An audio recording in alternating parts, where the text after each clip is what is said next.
Welcome. What's up, man? Good to see you, man. Took a while to get this together, but I'm happy we managed to do it. Eventually. Eventually. There we go. Total pro you are there. Yeah. You know what Man, I'm saying?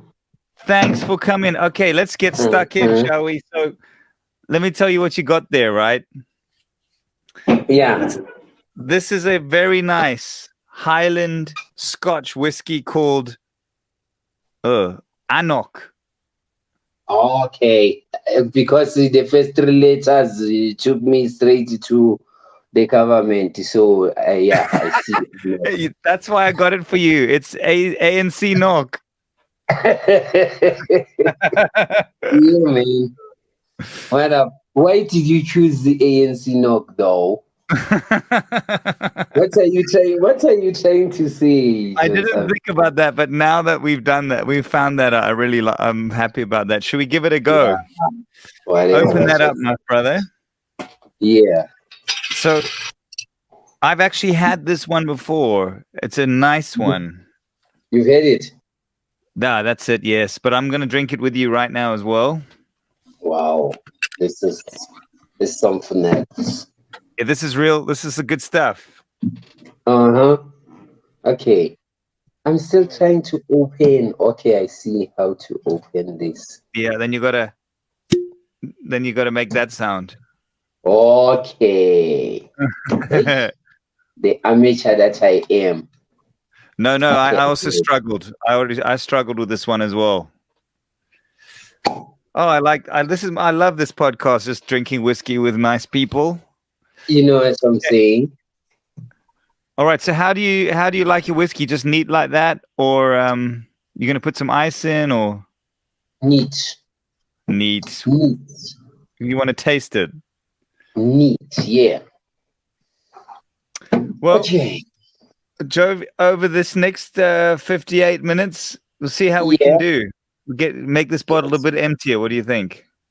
Okay. No, I don't think so. Like I will I can't make it a little bit emptier. Check. What? No, I was asking Kgmotso if she is joining the podcast. Oh, join us, Kgmotso. Kgmotso, join us, man. Join us, baby. She is very, very, very shy.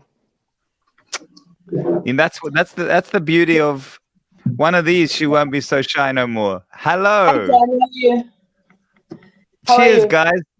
Honored to have such legends in the house, to be sharing a little bit of Scottish Highlands whiskey. Yeah. Legends. We are not sure about the title legends. What do you think? What you just had a taste. What do you think of the anCnoc or the anCnoc? It's going in. Like it's fixing my cough. Yeah, like, and it cries. It cries. You see, like it's crying here. You know, it's real deal when it's got a cork. When it's got a proper cork in there. Intense. Guys, lovely to have you on. I know you've had a tough lockdown. Man. Yeah, you guys have really had a tough one. How have you survived? And tell me a little bit about it. How have you survived, by taking deep breaths, man. Like it's been tough. It's been tough. Yeah. But we survived by creating new music. Have you been creating new music? Yeah, we've been creating new music, and we've been attempting. Maybe we're going to 6 months now, attempting to record our new album. I think our expectations are so high because we've got stuff already recorded. But if it doesn't surpass the previous one, we still feel like we haven't got it. Yeah. Because if the previous one is better than the one that's supposed to be next, then like we still need to work some more. Yeah. But is it okay? So with you guys, I mean, what you guys do is just incredible. Oh, Yeah. that reminds me. I don't know if you remember this. I brought it up, but I was in London in 2019, last year. Yeah. I was in, do you know Rough Trades, the most legendary record label in Europe? Yeah. Rough Trade. I was in their store. Yeah. And I posted this picture that BCUC, the Healing album, was at number 4 on the charts in London at Rough Trade. Yeah. And I commented on Instagram, and you guys wrote, "What?" Yeah. Yeah. Yeah. But at the time, we don't even know these things, you know? Yeah, I still remember that one. Yeah, that was incredible. I mean, I was so proud of you guys. Yeah, man. Oh, and Rough Trade had that limited edition. You still remember? Yes. They had a limited edition of the Healing. Like I think they did 100 of them. Like I think the vinyl was white or transparent. I don't remember how it was, but they had a limited edition.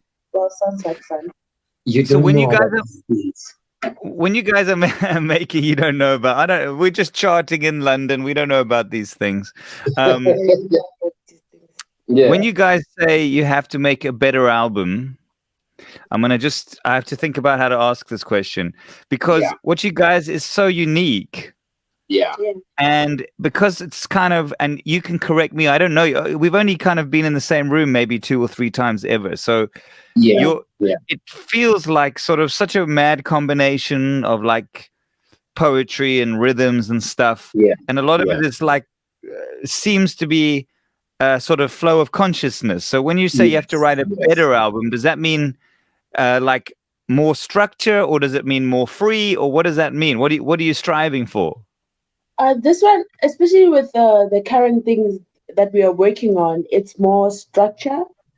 It's more structured and more, you know, it's classic music making. It's like a verse, you know, a chorus, and then a verse again, and a chorus, and then a bridge. You know, we're trying to do that, but also at the same time, we're trying to capture the magic that is BCUC, you know, the spontaneous magical moments. We're trying to compact them into like about, you know, our short songs are still like 6 minutes. 6 you know, minutes. It's not We still have been short for BCUC is 18 minutes. What are you talking about?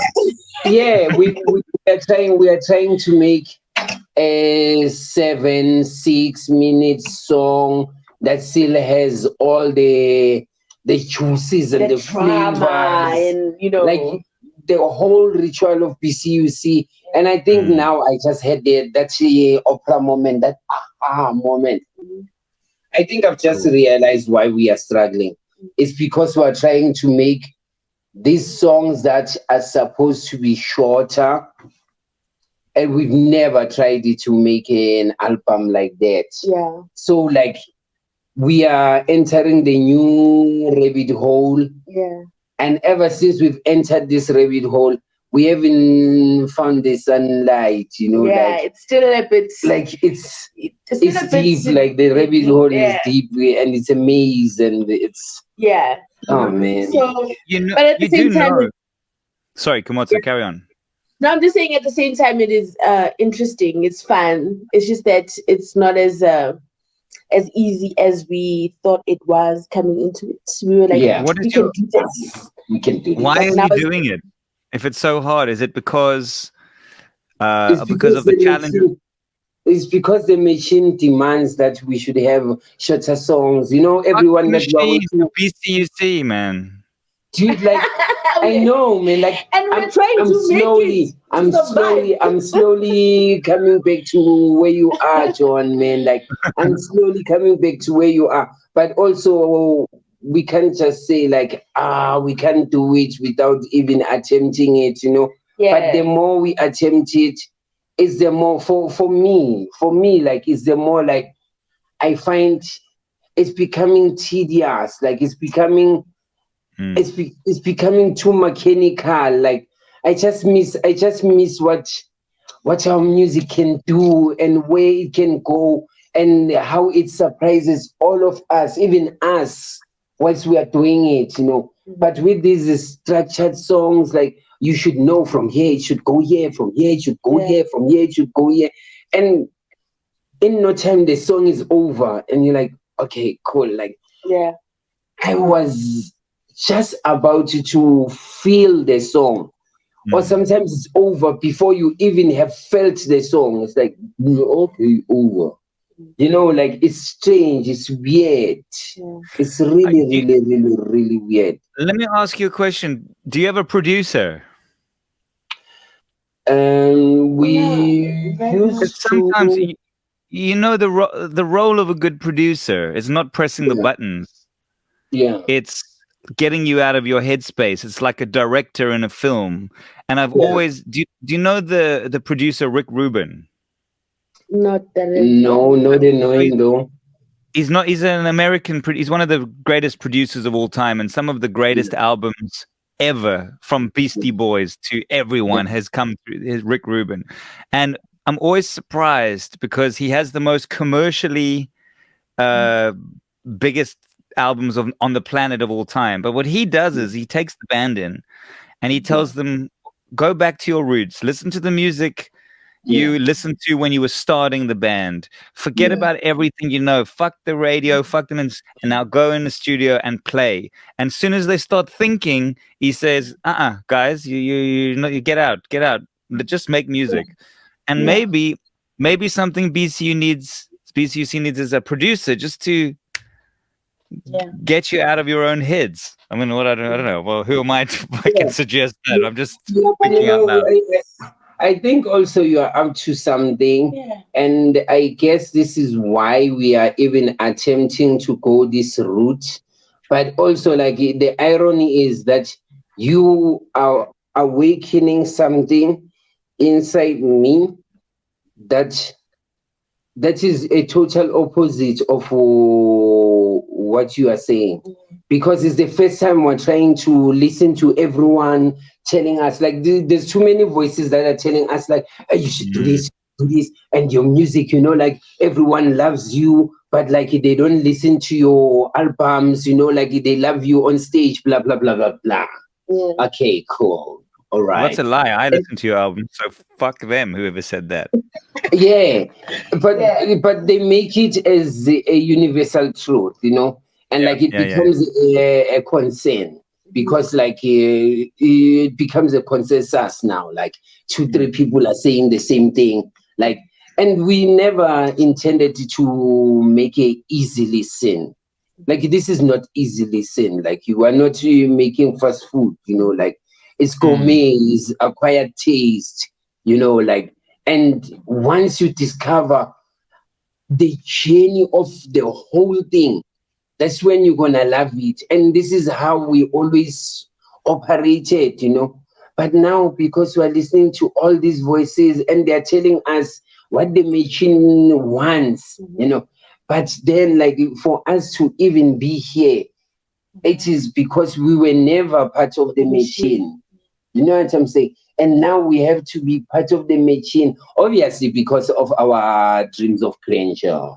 Obviously, like, we want. Also, tell me on that note, like, you guys have done quite a, and this must be what's on your mind. You've done a lot of international shows as well. People love you all around the world. Tell me about sort of maybe your first experience going overseas and people discovering BCUC, because it's you're one of a kind, surely, on the planet. I think you know, initially when the band first traveled, it was it wasn't easy. It wasn't just people were like, oh my god, you are awesome. It was it's been a slow brew for us. We are the slow brewing, slow cooking kind of band, you know.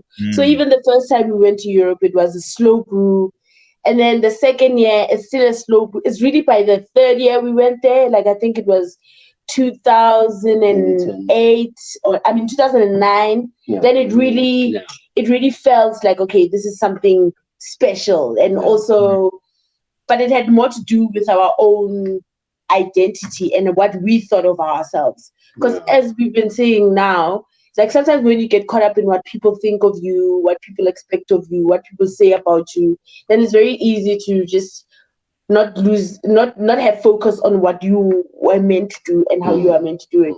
So it was a slow brew, and by 2010, now we knew who we were, and we were not also performing with fear or anxiety or worry that people would not understand. We are singing in our indigenous languages with a bit of English here and there, and the sound is nothing that everybody. It's something that nobody has really heard before. They know glimpses, they know certain samples, but they don't really have an idea how it fits. And it's like, wow, does the South African sound, like the sonic universe of South Africa, there's this, we didn't know there's that. So all those things, it was just a slow brew that by the time that, the really big European festivals like Roskilde, your Glastonbury's, by the time those came around, it was work. We were already a machine by then. It was like, we are not even... You played Glastonbury. Yeah, what up, man? Excuse me. But it's refreshing to talk to someone that doesn't know that we played Glastonbury. So you see, and even that attitude, that by the time those came around, we were it's work. It's like, we were already the sports team ready, machine, ready to play, not really concerned about, oh shit, I'm playing at FMB. It's like, don't worry that you're playing at Glastonbury, at Roskilde, all these places, and just focus on the quality of the content of what you're going to do, the quality of what you're going to do, because you've been rehearsing this over and over. So I think by the time that came about, it's like just another, it's just putting a name out on the board and shooting a dart. If it lands, great, but it doesn't really change who you are and how you got there. You know what I mean? So I guess that... Sorry, carry on, Jovi. Hey, no, carry on. I was going to say, I understand now. I didn't know you did Glastonbury, and I understand now where your possibly the fear is coming from, is that you have this unbelievable live act that is transcendent, that can play any stage in the world. And now you've got to find a way to access people through the album so that they come and see those shows. And sometimes the albums are so that's got you in a place of fear where you're trying to figure out how to make a pop album so that people can come to it. You got it. Like, because now we have to make the sound accessible, because anyone and everyone who watches us, no matter their musical taste, when they watch our show, like, we're gonna kill it. Everybody ends up like loving it and appreciating it and raving about it. So now, like, you are attracting these amazing big managers and these amazing big record companies that also would love you to be careful. Yes. I'm going to tell you a story. We're in the middle of the, what do you call this, 3-foot, pot. We're in the middle of the pochi. What did they call it? Oh, man. It's okay, he gets it. He knows what it is. You know that where you put meat and put veggies and put... Oh, the poiki. You're in the middle of the poiki. We're in the middle of the poiki course now. The mpanga. Yes, man. Oh man. So it's we're like in it, man. Yeah, and so now that we are in that, it's like also as the fear and because now also COVID has changed how things work. Yeah. And now everybody who's in the digital space is doing very well. Yeah. But if you are still trying to hold on to the analog, the live, the electricity human beings can create when they're in the same space, it gets kind of difficult, and it also is shifting our focus. Because in the beginning, even our previous albums, we were like not really focused on the album being hot. No, it was about this album, when we play it, when we perform it, that's what's hot. That's what is, that's what we would focus on. So now this like the current work that we're working on, we are trying to focus on the quality from the studio, and not only from the quality on stage, because on stage we know we can pull off that quality. That I get. Yes, we spend years training that muscle, the improv, and also like let's not forget, the studio muscle is a different muscle. You're right. Yeah, like we are a performing band. Yeah. Like we're a performance band. So now we have to be as amazing a performance band we are. We have to be an amazing studio recording band. Yeah, to translate in the studio. So now we have to, like, it sucks because now we have to learn. Yeah, really. And like you with all this, I know them all. We come with the name and an expectation, and people just don't have time to give us time to learn. Because everyone. Excuse me, COVID just gave you a lot of time to learn. Yeah, you're seeing it from your studio, man. Like from our side, we never stopped working. I feel like we worked even harder during COVID, because now, like, as I say, like there are these people that we are working with, that have their demands and they have their requests and they have their mission and vision about you, about your awesomeness. Like, it can be, we can take this too, like, and they say beautiful things that sound very, very beautiful, but now, like, it's them that don't have time to give us time to chill and figure this out. Yeah. You know what I'm saying? Because if we don't figure it out ourselves, then, like, I don't think we were going to go anywhere. It's not a lesson that will stick, yeah. So like it's just a lot of external pressure and a lot of things that look like this is the one until you enter and begin. We are lucky we had this experience, because once you enter and you see, like, we are quick to see that, oh, it looks like this is not the one. When something looks like, oh, it's called growing up.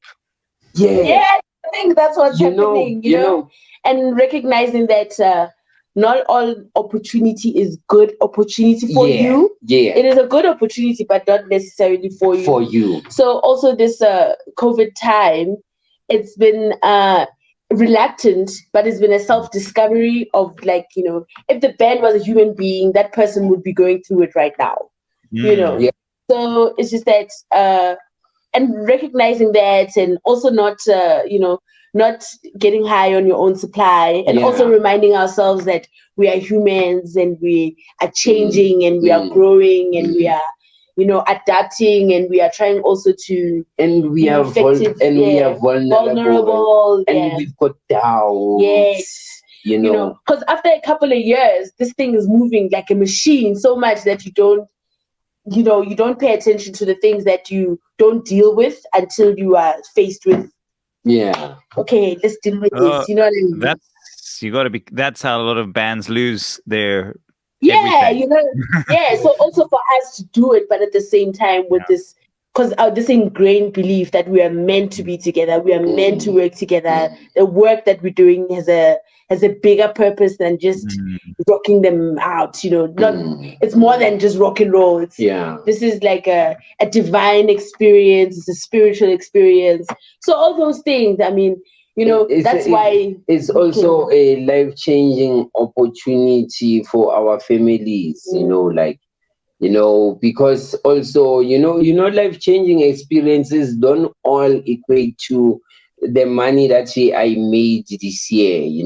It also equates into, oh, look, like they didn't tour this year, and like he's an amazing husband, he's an amazing child. You know all that, Like those are also life-changing experiences, you know. Not to break under pressure, you know. Yeah. Because it's easy, as you say, for a lot of artists, especially here at home. Like, I feel like a lot of artists really broke, and they, you know, it's like it's been a dark 2020. But we are also actively trying not to move, because this COVID time, I've always been saying to the boys, this is about, for me, what's important is about my mental health. I need to make sure that my mental, I'm safe, I'm healthy, and I can think, and I can not drown.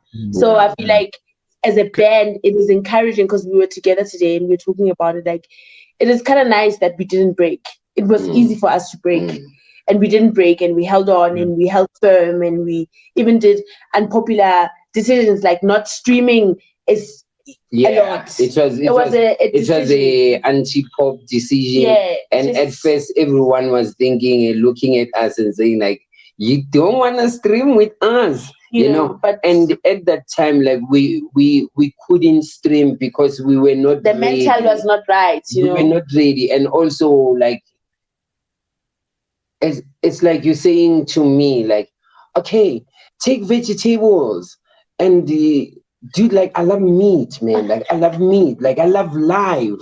Like, I live life, you know. And you're saying, like, take vegetables. They are as healthy as meat, you know. And it's like, I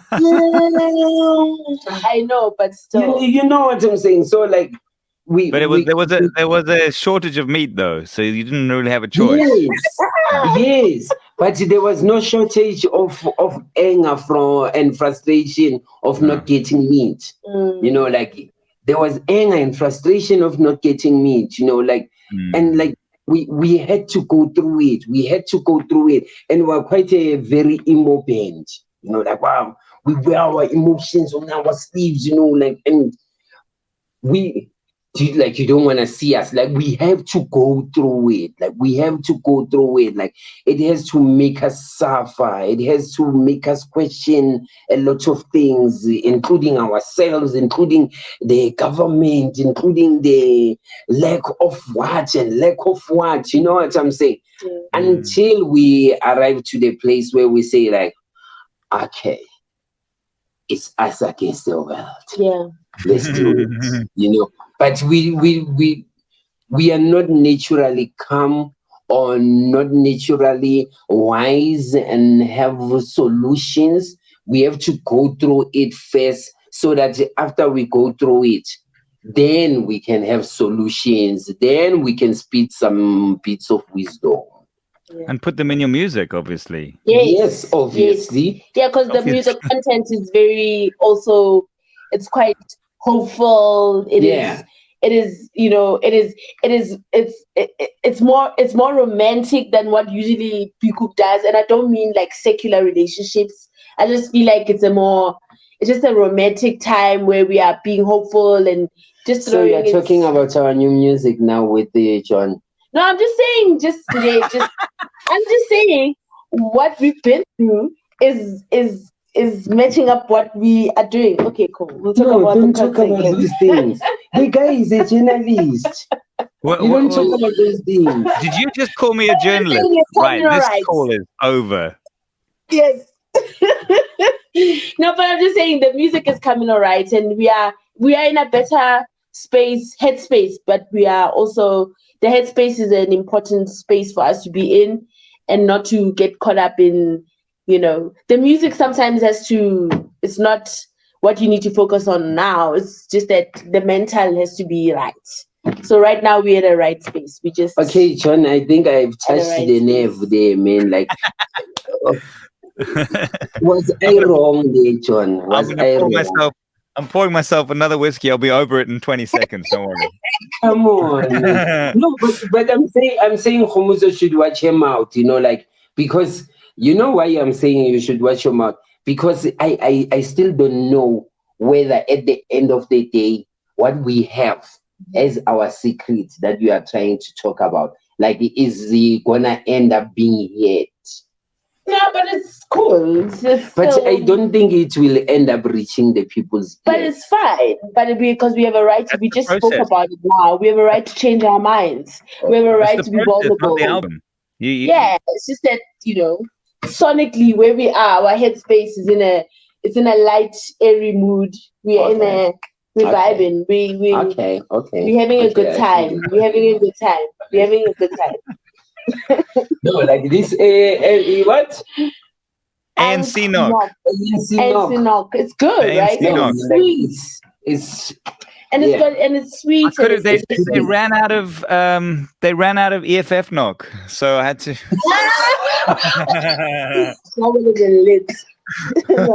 It's creeping in. But you know what I like about it? It says it's established in 1894, and I was born in 1984. I thought that was so freaking awesome. This is one of the old legendary distillers. This is good whiskey, man. I'm enjoying it. It is. Dude, like it's good.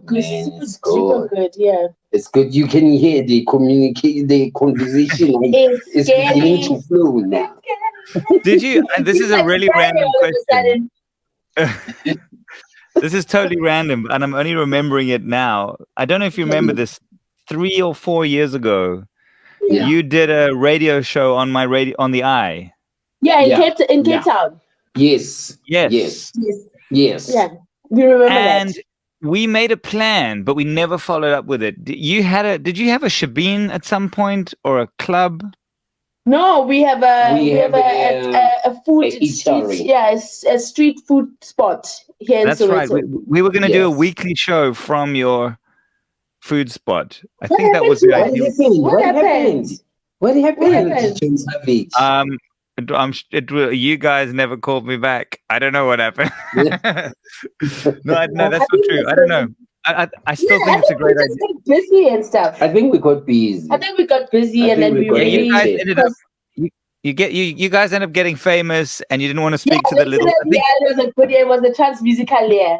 We went there earlier. Then by the end of the year, we were beginning to really tour. I think you guys said to me, "Little guy, not speaking to that guy." No, you are big John Savage. No, we wouldn't even say that. Yeah, but hey, man, like a lot of things can be rehashed, bruh.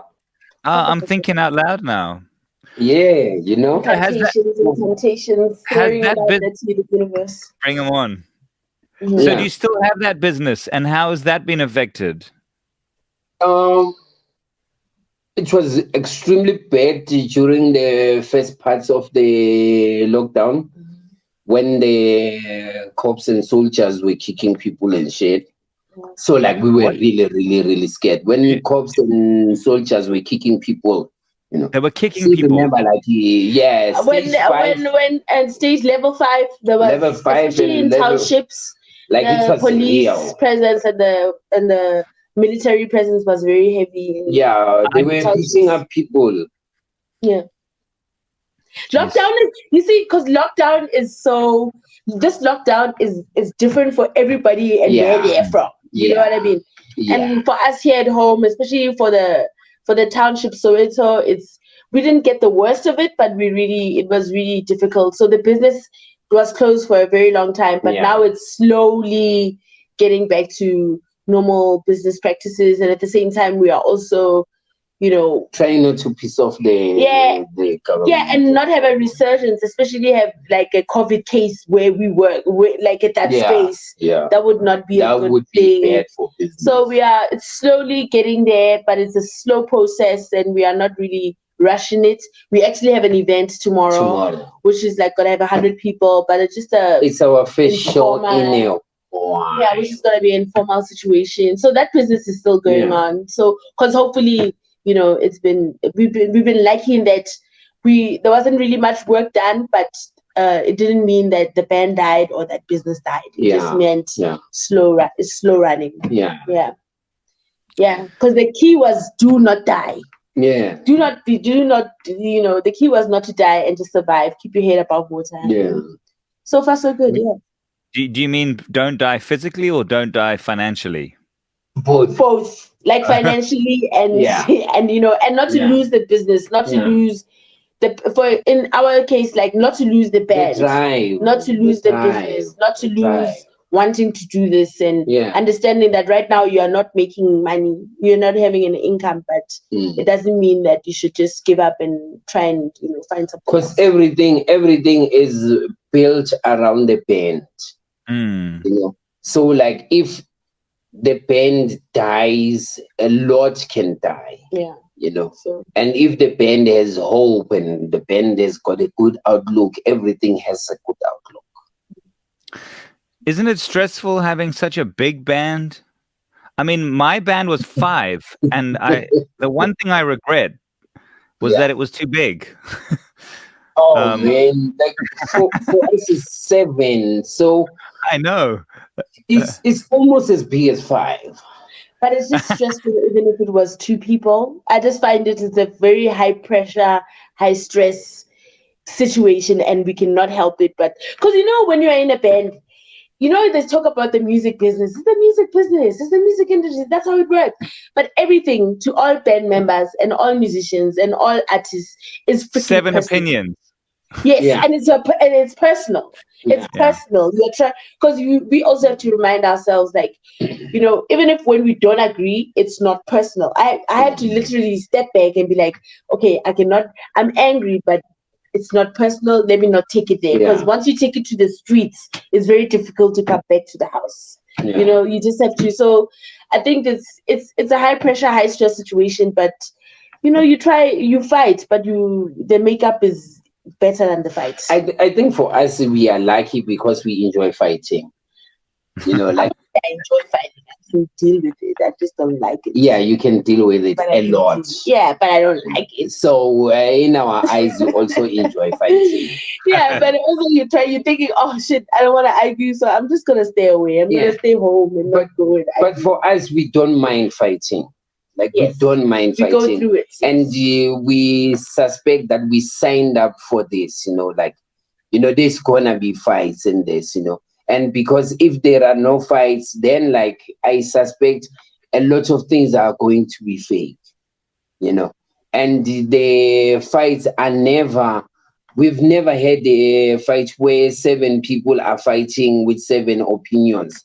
Most of the time when there are fights, it's 2 opinions that are opposing each other, So like it gives the band, the other 5, a vantage point where they can see the 2 opinions and come in, And so like the beautiful thing is with that 5, there's not gonna be okay, this is a draw.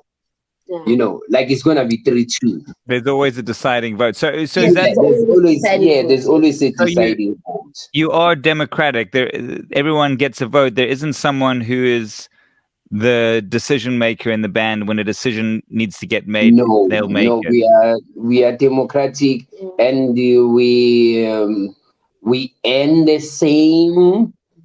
Cut it into 7, like. So like it's 7 people, 7 leaders, 7 individuals, so like it's 7 equal parts. Yeah, and we try to be on the same, we try to be agreeable, especially about something that is important. Because even if, let's say, the 2 of us are into an idea and everybody's just going along to get along, at some point it will show. It's either you want to do this or not. And if the others don't want to do this, most likely it's not going to even work. Yeah. So we don't even, it's so far we've been lucky that it's been fair. It's manageable and it's fair. And everybody has an opinion. It's just that, you need to be loud about it. It's like, being in a family of 7 children. Those 7 children, they know you cannot just keep quiet. You have to speak up or mom and dad won't hear you. So there's a lot of that, of speaking up, of taking, you take it. You don't just say, oh, please give it to me. No. Yeah. We're not gentle about it. No. Gentle is something BCUC doesn't do very well. No. All matters. No, you're an army, so. Yes. I suspect we are in army, man. Like, no. Don't be gentle here. Like, take what you want. Yeah, you take it. So we try and keep it, but at the same time, be fair, be respectful, be kind. Yes, and also the respect, because like once we lose respect for each other, then we are fucked. But now it's about respect and just being conscientious. And we don't let disrespect go unchallenged. Unchecked, yes. In the band, like if we feel like, oh, you acted in a certain way and it was not respectful to the other one, we don't side with you, because if you drop the ball, like you're gonna know that you dropped the ball, irrespective of we don't care even if you are Jovi, but like if you drop the ball, like you drop the ball. Yeah, we will always come back to you. We always come back to you.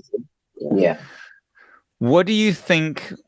Can you remember a defining moment that really glued this band together and made you who you are today? Because surely it started as a project, but there must have been a moment or a challenge or an obstacle that you had to get through as a group that have bonded you for life. There's been a couple of instances, like in the early years,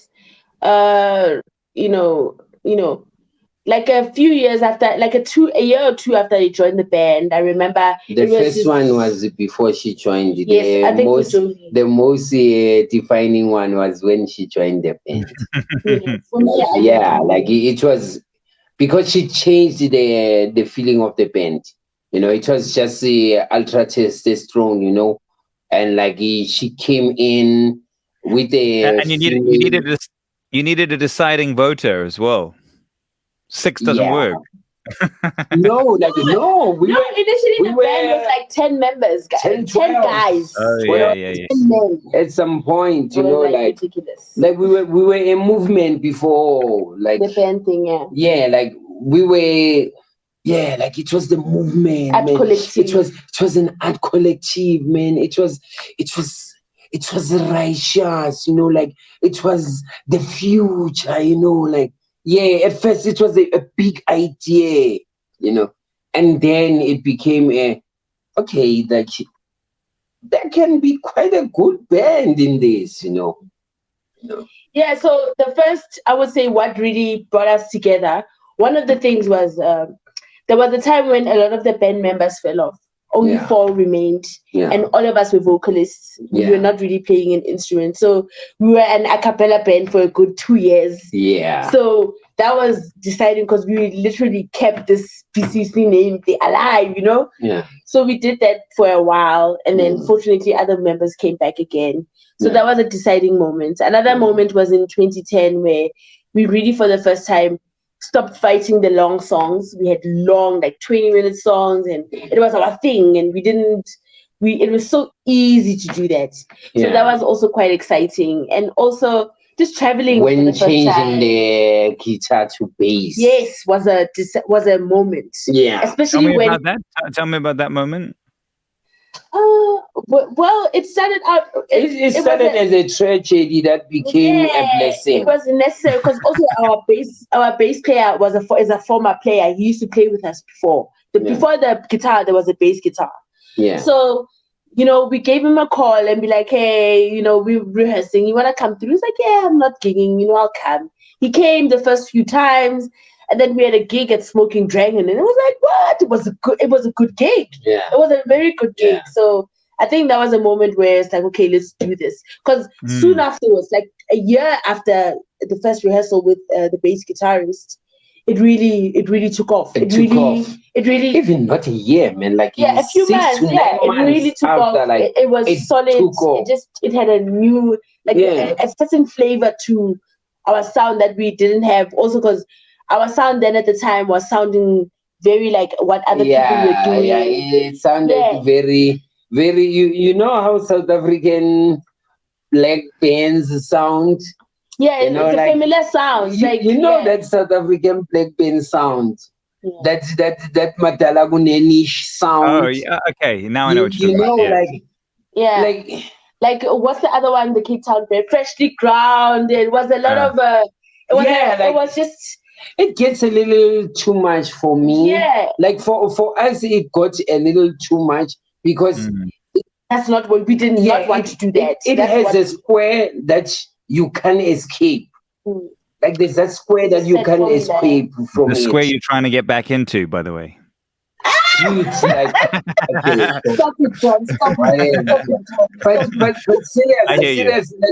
But seriously, you are waking me up here, John. You know, like I think I must sleep on that thing. Like I should wake up, like because like you are dropping a gem on me here.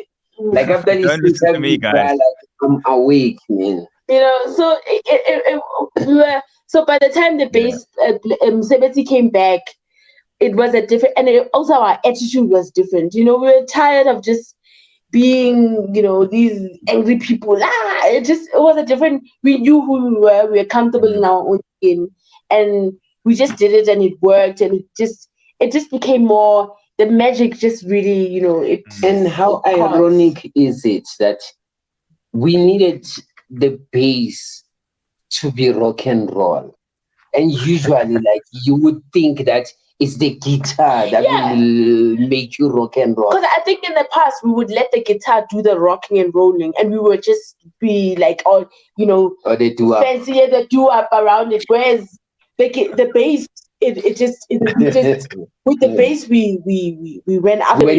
We were rock.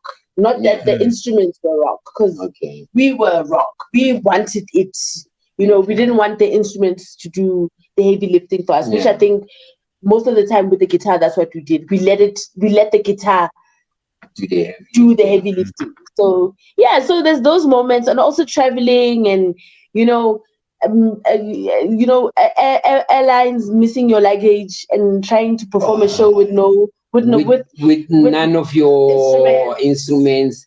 Like our first show at Roskilde, like we didn't have all our gear. 2017. Dude, like, and they had to borrow us. Like there are some bands that know us that borrowed us some stuff, and Roskilde tried to hook us up with some drums. Bruh, like, oh man. And now the thing that you don't even think you're gonna struggle with is the thing that you will struggle with.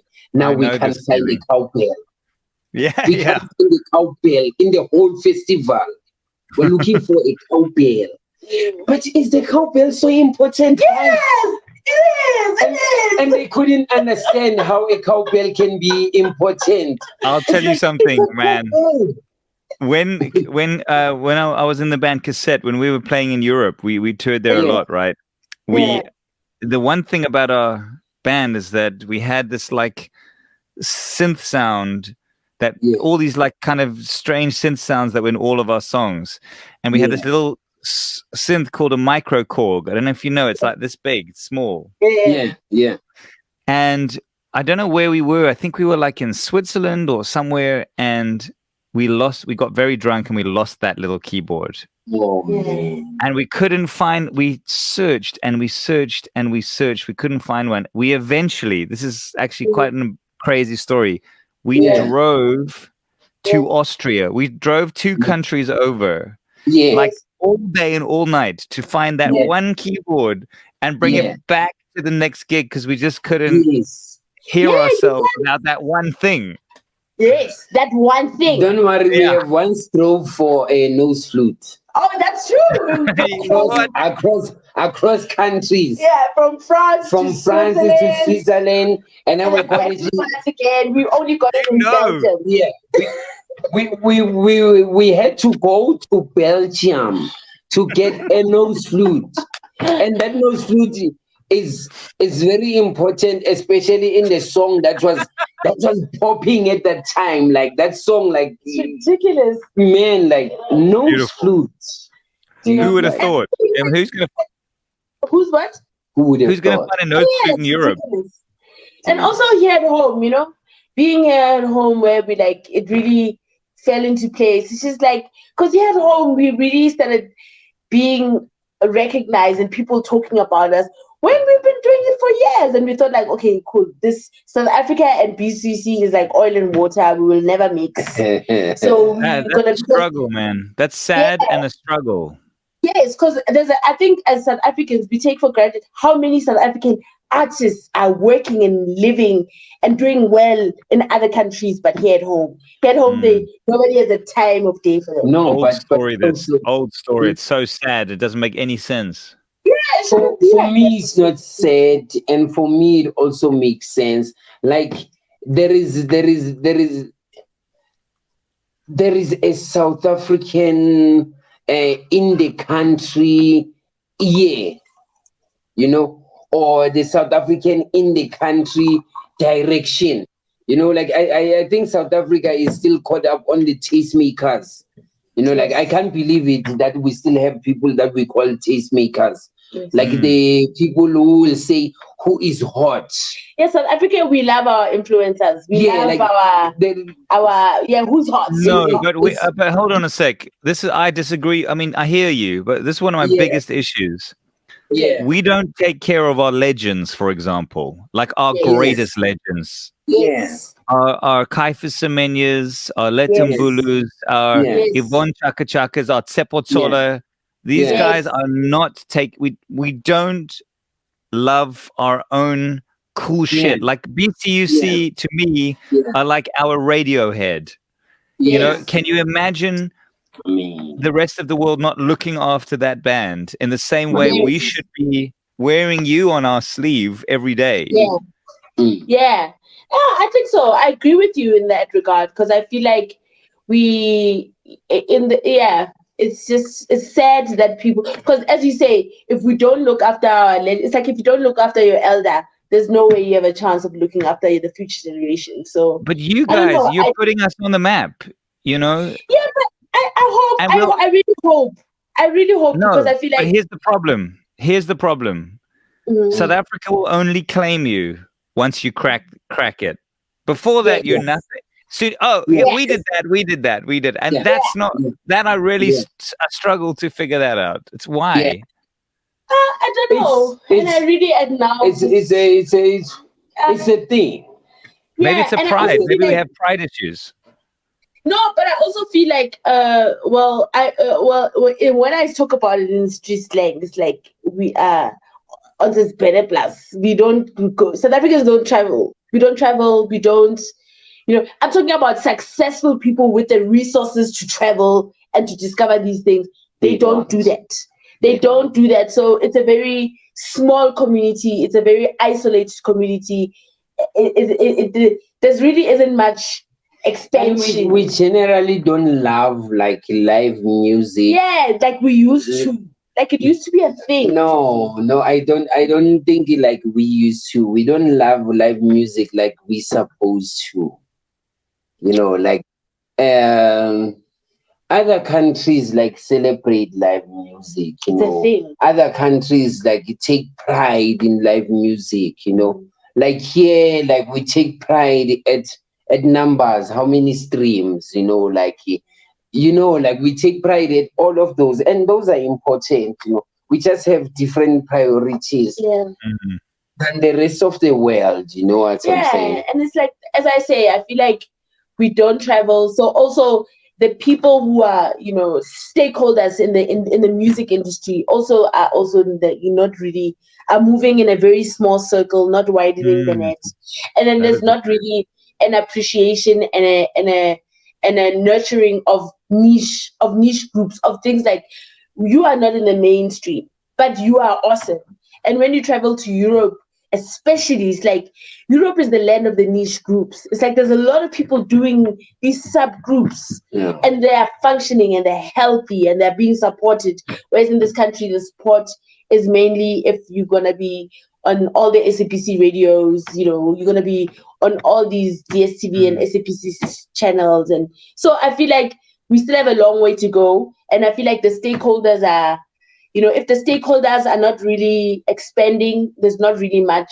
And also we're gonna have to change it, guys. We're gonna have to change it.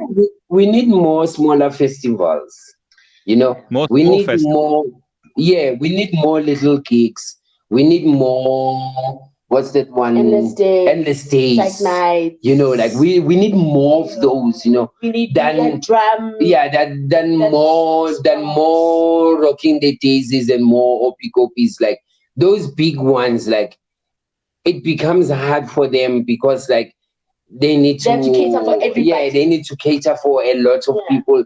So like it's not as sharp as it needs to be, you know. But the smaller festivals, then like we can really get into the meat of the minds of the curators of the festival. Yeah, because there's a lot of amazing people doing amazing artwork, and we don't know about it because, you know, everybody's gunning for that one big festival. Yeah, like, and even the big acts are gunning for that. So as a no name, you have no shots. Now like you've got the festivals that need 20,000 people for the main stage, and like it will take a lot of really amazing artists that are obscured out of the equation. You know, like I can't put that girl. What's her name? Oh, there's this girl who plays the guitar. Adele Van Gogh. Adele Ngeto. Like I can't put Adele Ngeto at the main stage of Rocking the Daisies, but I still would love to hear her at the main stage of some festival. But if a festival is small enough, then like she can play at a desirable time that will favor her amazingness to shine really nice to a group of people that will really appreciate her. Yeah, it's just that we still here at home, we just basically have a long way to go. And also, because also for a band like us, it took us doing this stuff all on our own for a long time, for years. We would play at our own shows that we produce. You know, and other people would be like, but it's your show. We're like, nobody's booking us. We are booking ourselves. And we did that for a very long time. And you know, and even us going to Europe was at one of those shows. It was through one of those shows. Somebody came and saw us. And are you managing and booking yourselves currently? Are you and your own record label? We are co-booking ourselves, but we are managing ourselves full time. Because we are also working with a lot of booking agents, because you know, we travel, I mean, we move around life, and then you meet people and you make relationships. So we've been very lucky that we haven't, we chose not to be exclusive with anybody in terms of booking wise. And also self-management was a big thing for us, because at the time there was no way we could pay somebody else money to manage us, and it really made us take. And we were not desirable to the managers that we desired. Yeah, we're not built like that. We're kind of a difficult bunch. We are very difficult, and we change our minds and a lot. Dude, we can change our minds, and we're about to sign on the dotted line, and somebody says, I don't think so. And you know, so self-management has been very good for us, because without it, I'm telling you, there would be no BCUC. Yeah, and also they are about us not liking, because maybe you know about it or maybe you don't know about it. Like, we are in a lot of entanglements that we are in because we did not sign. You know, like, we don't like signing a lot, you know, like, because signing also means that now I owe you, and now like if I don't do this, so you know, like signing forces us to work together, even if we don't enjoy working together anymore. Interesting. I like that view. Yeah, so like we don't really like let's sign, you know, because everyone says let's sign when it still feels good, you know. But we've been in this for so long, we know that it doesn't feel good every time. And sometimes we need time away from other people, even the people that you love. Sometimes you just need time away so that you can think and fix yourself. Or isn't the problem with... Sorry. Yeah. Isn't one of the... Sorry, you go. No, you go. I was trying. It's like you were in the middle of something. I was interrupting you. You go. No, you go. You go, John. You go. I was just gonna say, I hear you and I like what you're saying, but isn't the problem with not signing is that now, I mean, someone's handling your albums. You don't know where the money is or where it's going or when you're going to get paid. It's all in this piece of paper you haven't signed. So now you've got no recourse. No, like we with the recording and everything, we know like we have to sign. Those are paperwork. Yeah, like we have to sign at the end of the day. So you do sign those. I care about those. We have to sign. Okay. We have to sign. Care about those. Kgmotso's on that one. Got it. I would be happy not signing. I mean, we've made some mistakes. I don't want to lie. We've signed contracts that we really had no business signing. But fortunately, we've been because we are we kind of streets about these things. We are streets. Yeah, we're streets about this, and we also like. With a bit of formal education, it's a mixture of things, guys. Because at the end of the day, this band is a living and a breathing thing. It's people, and we don't sign because we don't want to put ourselves in situations whereby it gets complicated, or sometimes we don't even understand the jargon. We don't understand what the hell they're talking about, and also our word is our bond because the contract starts with our word. Yeah, like once we have a word, we have a discussion. That's the contract. Yeah.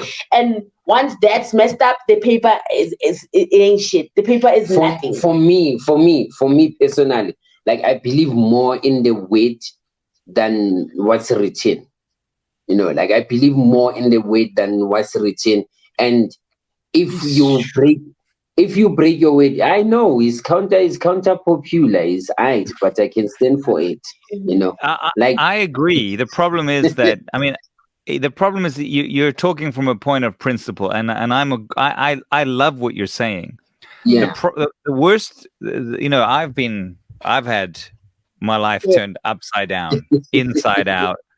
Like never to recover, and spending a year coming back. Yeah. And the thing is, the problem is you all love each other and you've got these people working around you and you're making agreements and people are working for you and with you and part of the team. Great. Yeah. If you release an album in 2021 and you get what you're dreaming of and like a #1 global hit single, your whole world will change in 5 minutes. And you suddenly like the stuff you've been working on for 10 years, it doesn't seem so important, but there's guys who've been by your side. Now you've got other guys like you already have whispering in your ears, and that time, those contracts you signed when the time wasn't good become important. Or when times get bad, the only time you ever look at a contract is when everything is fucked. And you want to see what we agreed on. So and that's for me the hardest, most painful lesson I learned, because I always felt like this as well. Contract, whatever, sign, who cares? I'm not gonna. But when the shit gets bad, the only thing to save you from it, someone might own all your rights forever because, and there's no getting out of it. We are talking about our lives now. What is happening to us now? Because it's the thing is. The spoken word is very important, and it previously would make some serious, hectic, big business decisions because of a person's word that we trust. And now when you reread the paper says something completely different, and it also opens you up to the reality of the relationship. Wow, our point. You know what I mean? It wasn't. This was like, a business relationship. It wasn't a lifelong relationship being, because like it's a guy that you trusted and you like that's the worst. That's the fuck up right there. So now where we are at as a band is like, but the paperwork is very important, but we'll get there at the last. Before we get to the paperwork, everybody can do whatever. Let's get the work done before we do the paper. We can walk away from a relationship, or we can really immerse ourselves in a relationship. But what we know, the minute we sign that piece of paper, We are stuck with you. And now as you've said, it's an important lesson for anybody who's doing their own business to learn that those contracts can fuck you over. Fortunately for us, as you say, there's nothing big that's happening. Fortunately, nothing big is happening. So that's also giving us time for certain clauses to lapse, to not work anymore. So that we got that on our side. But lesson learned is like, those contracts are important. And anybody who's listening, if you don't understand something, ask somebody. Like, ask. Because there's a lot of shame in not knowing, So we would be worried, like, I guess that I'm totally. This is the thing for me that it's so horrible because it's not in my personality. It's not in us to think like this. The way lawyers fucking think is not how people think. We talk to each other with good intentions. Oh, let's do this thing together. But to me, the point of the contract is to govern the breakup. And if nothing else, all it does is you ask the people you're working for, if everything goes to shit, what happens then? And that's really the point of the breakup. I like that, because that's a good way to look at it. It's not about the current relationship. It is actually about the breakup. The contract is about when you guys are not working together anymore, when it's not fun anymore, when you don't get those, hey, I'm just checking on you, how you doing? There's no more checking on you anymore. It's silence, So it's like dealing with those things. So I think it's we are learning, and we're learning. So fortunately, we haven't been hurt before. But we are learning. It's just that sometimes it just hurts the emotion. Been hurt before. No, but I mean, like, we haven't been. Nobody's trying to sue us. Broken, bro. I'm saying nobody's trying to sue us or get money from us, or nobody's trying to do that. You know why nobody is trying to get money from us? It's because there's no money to get from us. Yeah, but that's what I'm saying. There's no money to get from us. But I understand what John is saying. John is saying, I will tell you, when I was fucking down and out and had nothing, that fucker still came for me. You see what I'm saying? We haven't been hurt like that. That's what I'm saying. We haven't been hurt like that. But we are. But fortunately, because we keep talking to people. There's people like John. There's people like, John Ings, who we talk to, who also just let us know that don't be hard on yourself if you fuck up with the contract. But next time, just be aware that contracts, even if it's one page, you're like, oh, it's just one page. That one page can be. Ask about that one page. Yeah, ask about that one page. What is that? And sometimes don't even ask the people who gave you the contract. Insist on something else you use. Yeah. Anyone who says this is a standard contract, that's when you take it and check with someone. Yeah, it's a standard contract. Yeah, that'll. So I'll our time is up. I've got one last question for you. Yeah, man. And then I will just ask you politely, when we finish, don't go. I just want to ask you something off air as well. Okay. From a musical perspective, right? Yeah. I'm such a fan of what you guys do, and I'm also a fan of who you are. You guys are incredible. I love the vibe, and having this interview just gives me more insight as to why what you do has this special magic. Yeah. You say, you're working on your studio stuff. My question is, musically, what are you reaching for? What are you trying to find when you tackle music? We want to find how we feel, how we think at a certain time, like at this present moment. Like, we want to translate the feeling and thoughts into sound, and we are lucky for some time now.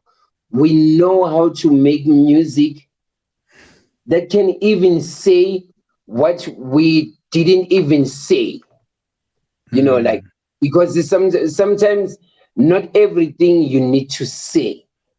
But your thought pattern and your reputation and your upstand, like how you stand, how you feel, how you breathe, it can it can also say a lot of things that you did not say, because we're living in the age where also saying other things can also put you into a certain state. You know what I'm saying? Like it's a very volatile world that we're living in. Like COVID is not making it any better, and like it's burning.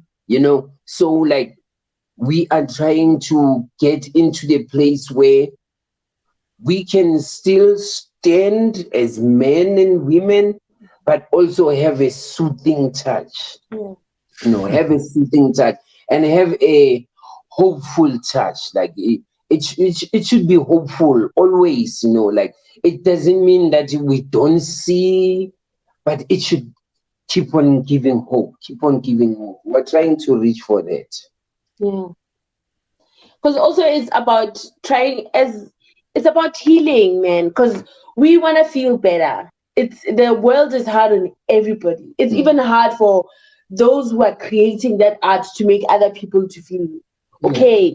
So for us, the sound is about feeling better. It's about it resonating with the spirit and just and the spirit says, yeah, this is it, because we are also trying to connect, to heal through connection, to heal through our own creative process, and try and discover ourselves and our better selves, and it just transcends to just being the ultimate human beings who are positive and light and just good vibrations, good energy, and I've just found another one again. Like resilience doesn't mean harsh. Yes.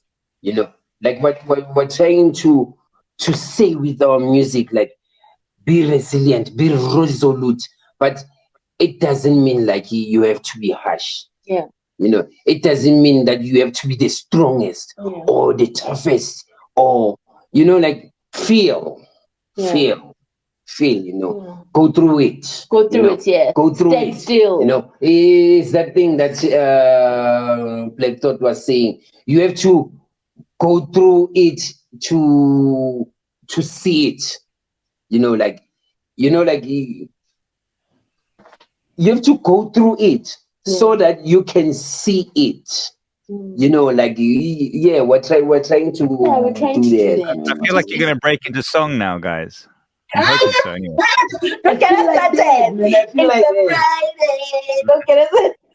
Yeah, but it's an important question and a very constantly changing question. Yeah. Like it's not the question doesn't change, but the response is constantly changing, because it's like water. When the water flows in the river, and you hold this water and you drop it, you can't hold the same water twice. Yeah, it's always a flow. But you will drink from the same river forever, or twice, or 15 times. But you can't capture the any same chance water. that you're a Bruce Lee fan?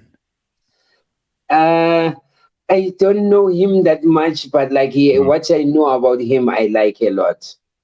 You're almost quoting him. He says this. Wait, let me just get the quote for you. Hold on, because Get it. Yeah. Maybe Bruce Lee is a fan of our parents and our grandmothers. Okay, this is Bruce Lee, who is one of my all-time, my biggest heroes on the planet, other than BCUC. Bruce Lee, Madiba, Muhammad Ali, right? But check this out. This is Bruce Lee. Empty your mind. Be formless, shapeless like water. Now, you put water in a cup. It becomes the cup. You put water in a bottle. It becomes the bottle. You put it in a teapot. It becomes the teapot. Now, water can flow or it can crash. Be water, my friend. Yeah, that's true. Yeah, I like him. Yeah, me too. I like him. Yeah. So that's what we're also trying to do. It's also, we are trying to be safe, guys. Also, I'm talking about mental safety. Being mentally safe, mentally aware, mentally responsible, and just, because if you take care of yourself, you make it easy for you to take care of others. And we're trying to. People need music, guys. They need BCUC. Yeah. Yeah, we need BCUC. Believe me, we need it too. We do. We need it more than you know. So right now, we just because we thought the production of new music was gonna be 1, 2, 3. We are ready to go, but then reality is it's gonna be a longer process, and also it's about teaching us resilience. What Jovi was saying, resilience, teaching us to be those things, and so that we can, just because you don't bring an income to the household, but still be a positive influence in that household. Yeah. So those sorts of things are things that we worry about. Yeah. Of course, we want them Bentleys too. My favorite, the Porsche Cayenne, but it's just gonna take me 7 Bentleys, guys. That's the problem. You got to get 7 Bentleys. It's cool. It's possible. It's doable. It's doable. Okay, great. Love it. Throwing it out there to the universe. Come on, love man. it. Kes has got 2 Bentleys, and he's alone. Like, we can have 7. We are 7. Yeah. So it's just keeping our spirituality aligned. Yeah. Just, and also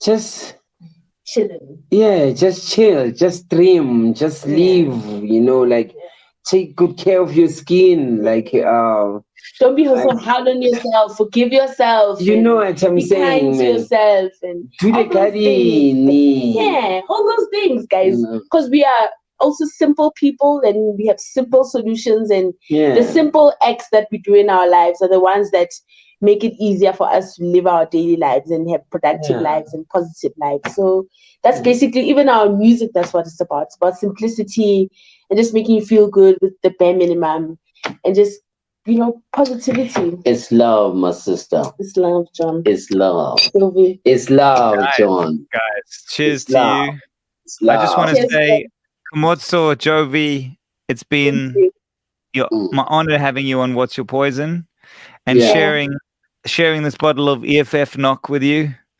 No, it's anCnoc. No, but it says you pronounce it anCnoc, not anCnoc. It's anCnoc. Yeah, it's anCnoc. This is the only thing I do say. You guys have the same problem, actually. Yeah. Any brand that has to write on the box how to pronounce them, that's a problem for your brand. Yeah, it is. But it tastes good. It shows how. So what are you saying? We've got the same problem with anCnoc. No, we don't. No, I did not say that. Yeah. Sorry, we're out of time, guys. We got to run. Thanks, guys. Thank you for joining me. Much love to you. Yeah, thank you, man, for finally doing this, man. Yeah, peace, love, and music, brah, and music. And music. Yeah, man. To see.